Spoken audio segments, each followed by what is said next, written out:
Good afternoon, Nzinga. Police are on standby as they are guarding the premises right here outside Treasury on Madiba Street in Pretoria. And this is where public servants workers have gathered here from very early in the morning to demonstrate as they push to pressure on the finance minister to do good on the workers. Most of them are just growing restless over time as they wait for the finance minister to take to the podium this afternoon. Mostly just talking about the defending of the collective bargaining process that they're saying have been undermined by government over time. Most of them also just talking about the several departments, the police sector, they're talking about the health sector, the education sector as well in terms of what has been happening over time. You can see most of them just growing restless. I'm going to bring some of them workers into the conversation right now to just let us in on what their expectations would be where the finance minister is in terms of him tabling that budget. So welcome to the SABC. You're a worker.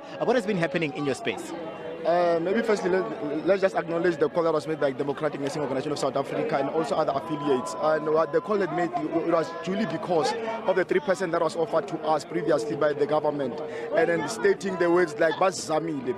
And now we together today, knowing that they are going to give a speech in regards to the budget, we are also saying that this particular demand, specifically around the budget or the increment of the workers, it needs to be considered, and we need to be given what is due to us. The sad part is that we have seen the government that is not recognizing the workers. However, they recognize them when they need to. Specifically, we can trace back during when they were calling us essential workers during the COVID time. So now everything is fine, and so they are not recognizing us. And the environment at workplace, it is not conducive because of now the cost of living has increased, but our salary remains the same. And the gratuity that they've given us, that is not pensionable. It is not assisting, as you can say. So now, knowing that in March they're going to take that particular gratuity, it becomes a sad part for us. And then the repo rate that continuously increasing is making us to suffocate as the working class. All right, let's hear other voices, sir. Let's bring you in as well. You're a worker.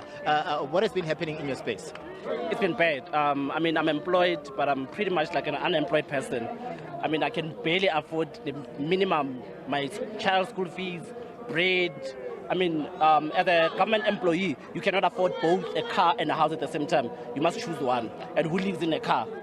You get what I mean? So it's been bad, and the situation keeps getting worse daily and daily, and the disregard of the employer, disregarding organized labor, that needs to come to a halt.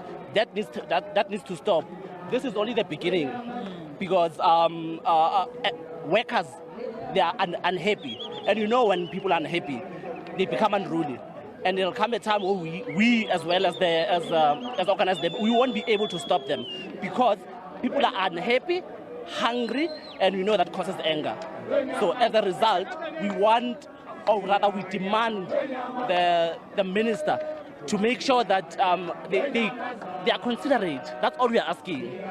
Because I mean, 3%, whereas the past 3 years we haven't had any increase, none whatsoever. And as the former speaker has spoken, in the past 3 years, the repo rate has been going up ridiculously so. Petrol has been going up, and when petrol goes up, everything else goes up. Except our salary, it keeps going down.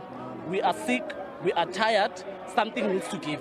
All right, let's bring Mama. Mama, what do you have in mind in terms of what you expect from the finance minister? What has been happening where you work? You're from Denosa.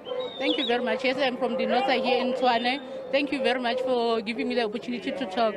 All right, I have to jump in there, Mama. Thank you very much, Askis, to cut you. I have to throw back to studio. As you can imagine, that the activity, most of it is happening in Cape Town. So it's back to you, Nzinga, in studio.